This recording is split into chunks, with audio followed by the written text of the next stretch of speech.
Assalamu alaikum, hello viewers, how are you? Like every day, today we will present some new words.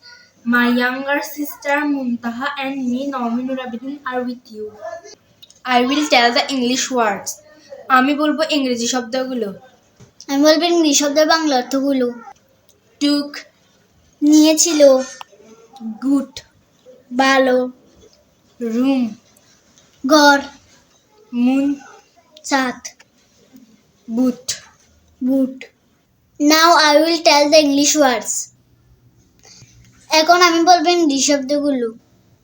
আমি বলবো ইংরেজি শব্দের বাংলা অর্থগুলো।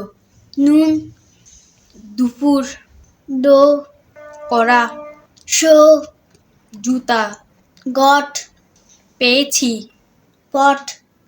পাত্র। Now I will tell the English words. এখন আমি বলবো ইংরেজি শব্দগুলো। আমি বলবো ইংলিশ শব্দের বাংলা অর্থগুলো। স্পট, দাগ, টপ, শিকড়, ড্রপ, ফেলে দেওয়া, ডট, বিন্দু, সফট। মোলায়েম। So viewers, the video ends here. To gain other videos like this, subscribe our YouTube channel and follow our Facebook page. For this time, Allah Hafiz.